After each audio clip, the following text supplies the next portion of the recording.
But when I hear you talk, I feel like I'm listening to someone who still doesn't believe we're in a crisis. And I think we're in a crisis. This session is on the global impact of Australia's wildfires. We're not here to talk about the wildfires so much as how do we overcome this problem? How do we fix this problem that we've been, is a global crisis. We know the area devastated, twice the size of Belgium. We've all heard about the massive damage to humans, communities, wildlife and nature has been appallingly hit. But we really want to focus here on how to stop this thing happening again. Very, very happy to be joined and proud to be joined by Matthias Cormann, Minister for Finance, Leader of the Government in the Senate of Australia, Carlos Afonso Nobre, Director of Research at Brazilian Academy of Sciences. And Dr. Nobre, I'd love to hear your views and bring you in to talk about how we, your experience studying forests and their link between climate change and how we can, what lessons we need to be learning. And Lynette Walworth, you're an artist from Studio Walworth in Australia, you're a cultural leader. Last night you were named as one of our Crystal Award winners for 2020. The format, as I said, will hopefully be interactive. We'll encourage you to ask questions, make comments, just stick your hand up and I'll find a good way of bringing you into the conversation. What we generally do is start with a round of questions just to introduce our speakers and get the conversation going. So if I may, Minister Cormann, I'll start with you. As Finance Minister of Australia, what steps are you prepared to take to bring down the country's climate-related risk in the future? Well, I mean, Australia is taking effective action on climate change. We are one of a handful of countries that is on track not just to meet but to exceed and beat our emissions reduction targets agreed to in Kyoto by 2020 by more than 400 million tonnes of CO2. Not many countries can say that. We are on track to meet and beat our emissions reduction target agreed to in Paris by 2030. And yes, the top line emissions reduction target that we locked into, 26 to 28%. But when you assess that on a per capita basis, Australia is a large continent, comparatively small population, 25 million people. On a per capita basis, we're reducing emissions by half, by 50%.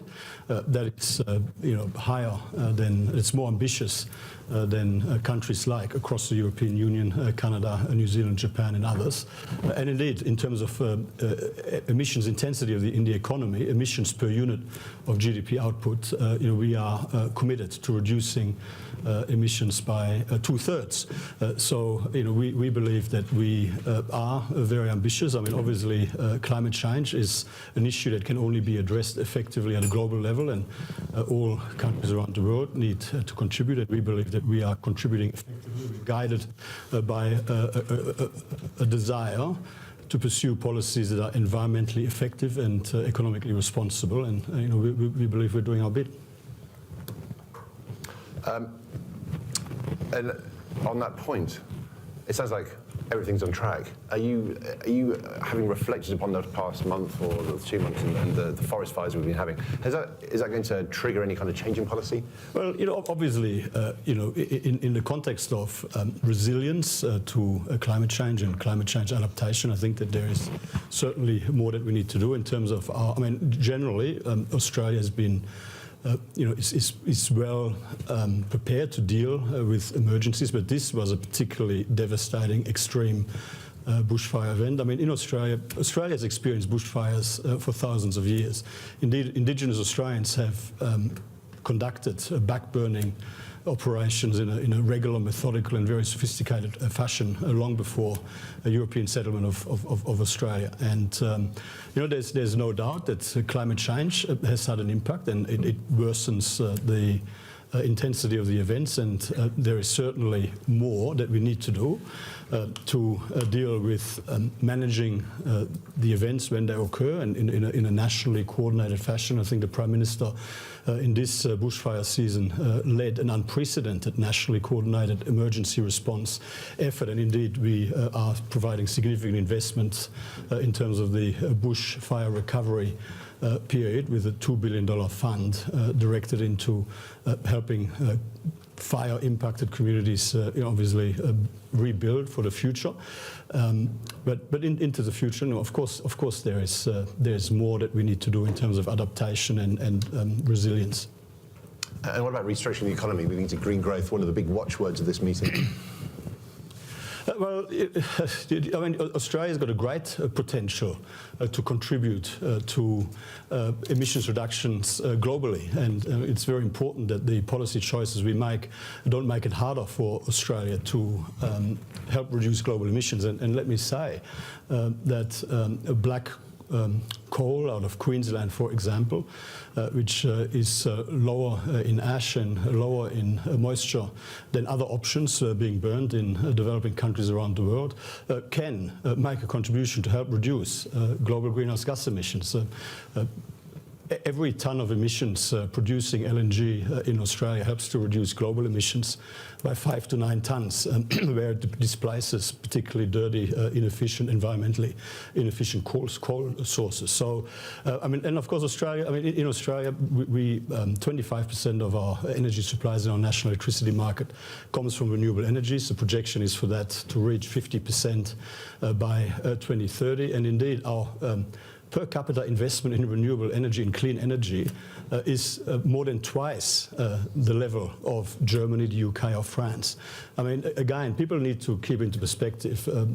Australia is a huge continent with a comparatively small population. I mean, when I speak to my family and friends out of Europe, I mean, having grown up in Belgium, you know, as a kid, there seems to be a lack of perspective on how big Australia actually is. I mean, you mentioned that an area twice the size of Belgium burned down.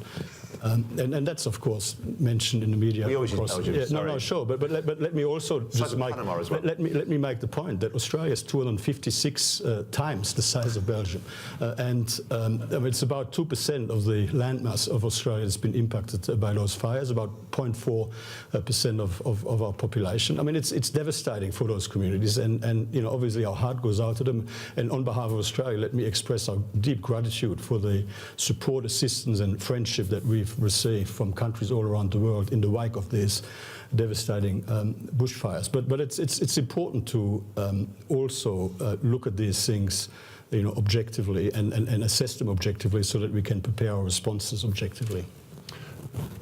Some great points, which we'll undoubtedly come back to. Lynette, let's go to you first. You said, if I remember your speech correctly, I believe you said we've seen the unfolding wings of climate change yesterday. So let's unpack that a little bit and talk about your confidence in how we can avoid this situation and what needs to be done at the government level, what you'd like to see done at the community level, because as the Minister said, this requires all of society coming together to make Australia more resilient to the disasters that befall it.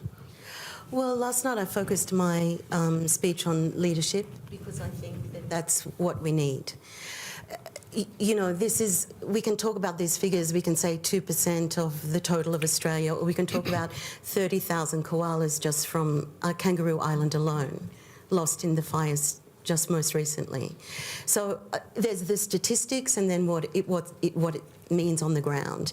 And what I feel when I hear, I'm sorry, Matthias, but when I hear you talk, I feel like I'm listening to someone who still doesn't believe we're in a crisis. And I think we're in a crisis. I don't think that these fires are representative of all the fires that we've ever had. And I feel like I know the analogy is not correct. The frog in the boiling water is disproved scientifically, but I feel like that's where we are, where we keep saying we're adapting to something without jumping out of the pot. By what I mean taking action. And I don't want to be listening to how we're using our figures to meet these targets, but not actually responding to an emergency that's happening. So I think we can make the assumption, I'm making the assumption that we're living in a crisis, and maybe the Minister will disagree. So what do we do about it? What do you want to see done about it? I want to see leadership from the top that we can follow confidently. So we have a Prime Minister right now who's saying, we'll do this, we'll do that, but we won't raise electricity prices.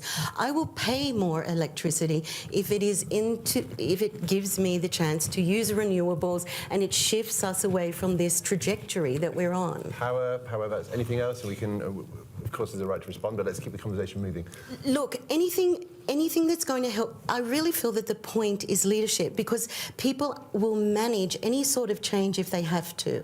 And I think that the conversation is continually around economics and never around the things that we value. We love our environment in Australia. We love the animals. We will do very many things to keep those things protected. And what I would love is to see leadership from the top, which we can follow. The communities on the ground are doing what they can. But we all know we are better. That's why we are here. We all know we are bettered by positive leadership that actually accepts what's happening and not trying to kind of always suggest that it's really not that bad. Okay, so less numbers, more Less humanity. numbers, more listening. Minister, I'll let you get back to this, but first let's move to Professor Nobre, who's not Australian, but has acquired over his professional lifetime a huge, immense knowledge on the linkage between forests and climate change. And I want you to step in and give your considered opinion on what needs to be done, not just for Australia, because we have forest fires everywhere, not everywhere, but in numbers of places in the past 6 months. Devastating impact on the environment globally. So let's not just focus on Australia here, but I'm very interested to hear what your prescriptions are. Yes, devastating forest fires everywhere. In mid-latitudes and subtropics, the ecology is adapted to fire historically for millions of years. However, we are changing the basic state, and really the Australia bushfires show that we are very, very close to a tipping point. Climate change is making higher temperatures, extreme droughts much more frequent. If we look at Australia, 6 out of the 10 most severe droughts and warm years were in the last 10 years. So this is climate change. There is very little doubt that what we are seeing unfolding is due to climate change. I'm not going to get into the meteorological complexities, why this is happening, El Nino becoming more intense, the Indian Ocean dipole becoming more intense. This is meteorological jargon, but those things are happening. The big question is, if repeated situations like that happen, the forest will never have time to readapt. So that's why, most of the Australian scientists, very reputed scientists, are saying that for over 10 years. If we are unable to stop global heating, many ecosystems will disappear in the future.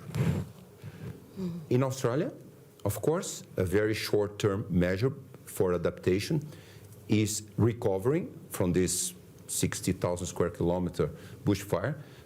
Keep in mind that the fire was so intense because the temperature was so high, flammability was so high, that a large portion still being assessed of those forests, particularly eucalyptus forests, died. They were not only slightly affected, they died.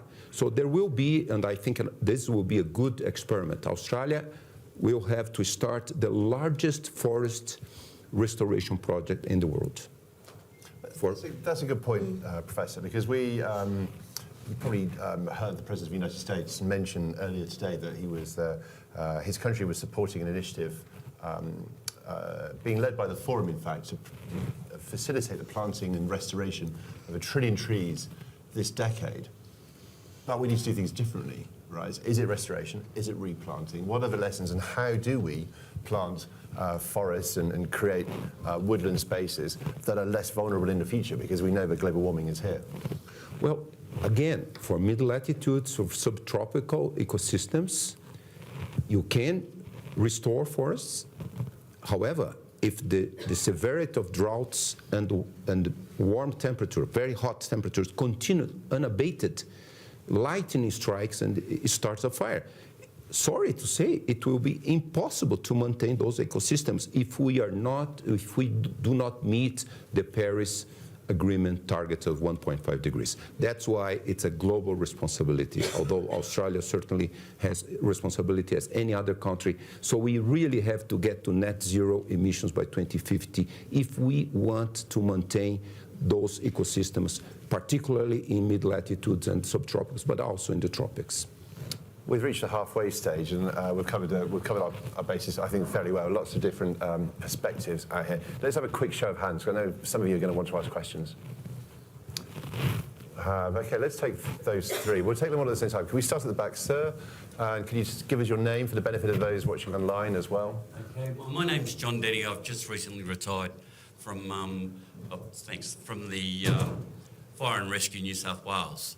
So I've spent the last 40 years of my life as a career firefighter. I work very, very closely with the volunteer firefighters as well.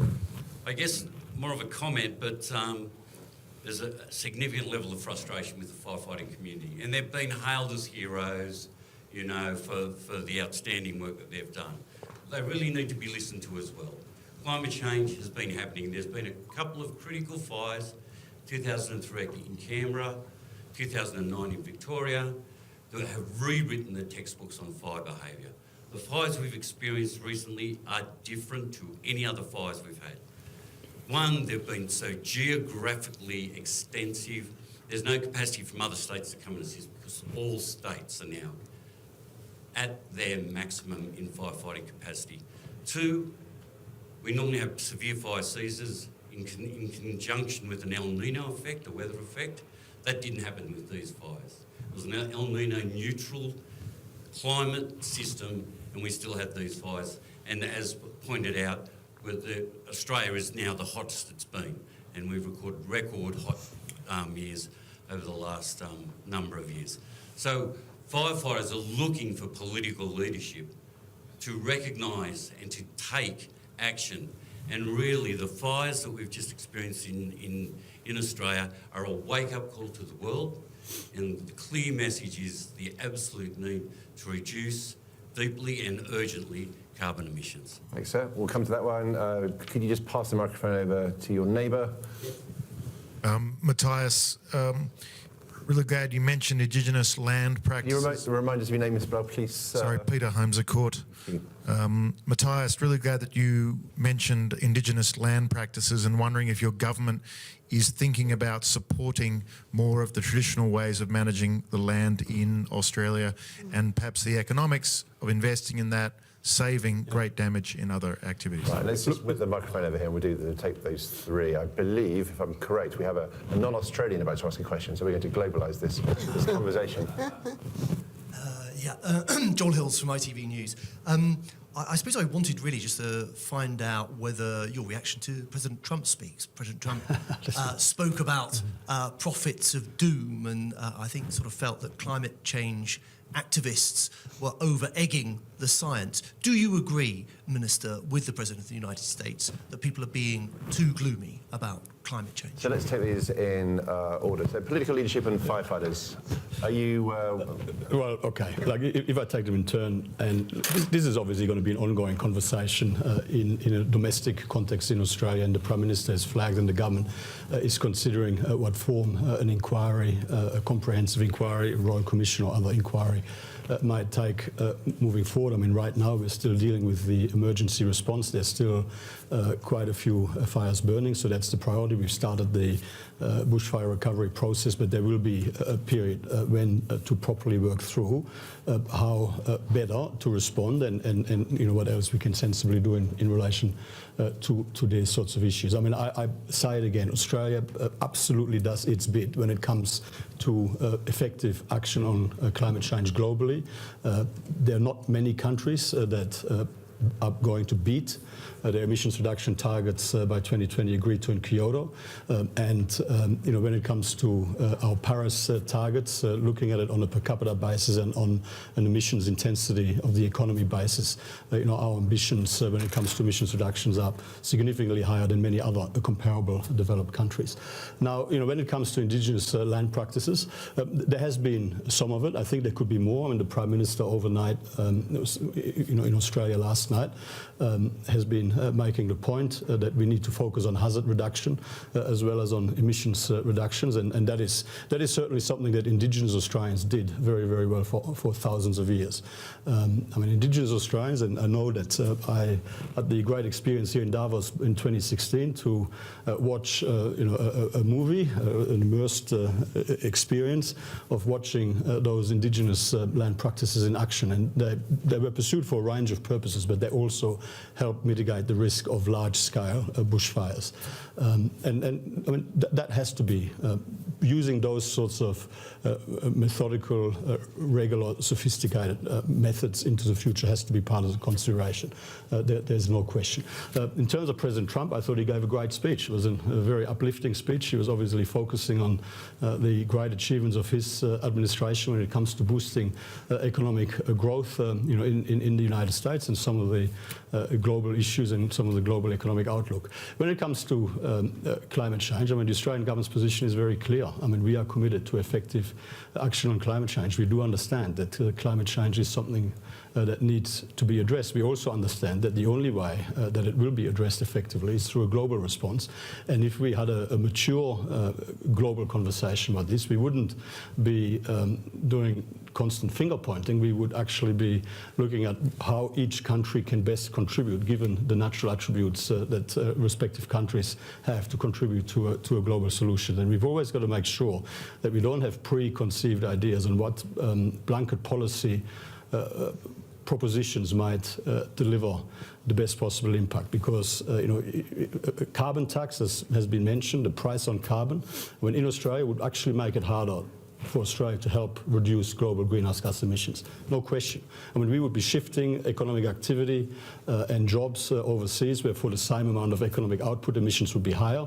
We would be making it harder to export comparatively cleaner energy sources into developing countries around the world, where they are currently, and can even more so into the future, are displacing less environmentally efficient energy sources.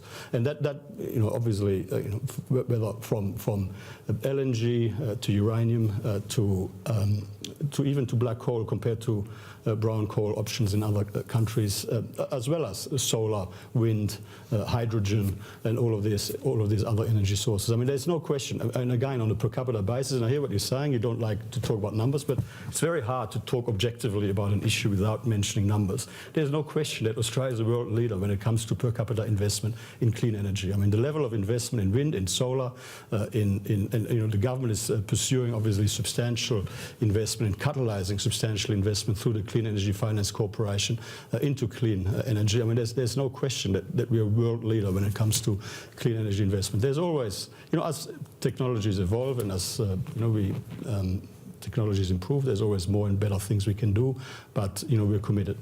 One of the questions, Can I just become like, because President Trump doesn't seem, back on the point about President Trump, I take the points you're making, but President Trump doesn't seem to believe the science on climate change. Does that worry you? I'm not a commentator on President Trump's beliefs. I was in the audience. I thought it was a great speech. It was a fantastic speech. It didn't worry you? I thought he delivered a great speech about the economic achievements of his government, and I think that's a great thing. Professor Nobre, let's talk to you. Does it worry you that the President of the United States likened the climate community as to prophets of doom? Well, of course it worries all of us, because since his election, his speech, getting out of Paris agreement, that really sent a very bad signal to many countries. I think countries which were more committed to meeting their commitments to Paris Agreement kind of, are in a position, for instance, even China. China should really abandon completely coal-fired power plants if we want to reach 1.5 and even 2 degrees. And that would certainly affect the Australian economy exporting coal. So I think, this really very, very trouble political leadership coming from the US. because that's not even the position of the US population. 74% of the US population are concerned about climate change. So I don't think this is good for sustainability in the planet. It's very bad. However, I think, the population, particularly the US population, will not really respond. And also, I'm not sure it's true whether adapting or preventive adaptation will lead to bad or poor business. On the contrary, climate change gives enormous opportunities, and the minister here mentioned renewable energy, which is generating hundreds of thousands of jobs a year in the world, also in the United States. So I don't think defending, let's say, coal mining and a very small community in the US really is good for the planet. Yeah, I would like to say something about that. Keep it quick if you don't mind. I'd like to do 2 more questions. 2 things. I mean, there is I'm not against the numbers. I'm talking about values in addition to the numbers. I'm talking about how we weigh these things up. And we can say we're investing in renewables, but we've de-invested in renewables. We can say that we're shifting, but we're opening large coal mines in addition to what we already have. So it's about where does this pendulum swing, where it shifts in the direction of where we are actually heading. And not continually trying to hold in balance things that may be incompatible for the future of the entire world. Well, just on that point, because I mean, obviously a high-profile coal mine in Australia is the Adani mine, and I mean, I was at a session earlier with the Indian Commerce Minister. And he made the point. I mean, India for the foreseeable future will need to rely substantially, including in order to facilitate increased reliance on renewables, will need to rely on coal for their baseload power. Now, they'll have several options. Either they use a cleaner Australian coal with lower ash and moisture content and higher energy intensity, or they use dirtier, environmentally less friendly and more polluting coal in order to achieve what they will seek to achieve, and that is to provide electricity to their people. Now, again, I mean, this is actually Australia making a beneficial contribution. Not every coal mine is a bad thing for the environment. I mean, when you have better quality coal compared to the alternative options that are available, you actually might be able to help through the transition provide better outcomes. Are we talking about transition, though, as a government? Is the government talking about transition away from coal to renewables? Well, for the foreseeable future, coal will be a significantly important energy source. But, of course, I mean, we are providing increased levels of, we're facilitating increased levels of renewable energy. And that will continue into the future. But let's be realistic. In countries around the world, I mean, 50% of global coal production comes from China. 50% of global coal production comes from China. Australia is responsible for 6% of global coal production. India about 12%, the US 10%. 50% of global coal production happens in China. Anyone for a last question before we start wrapping up? Lady in the front row.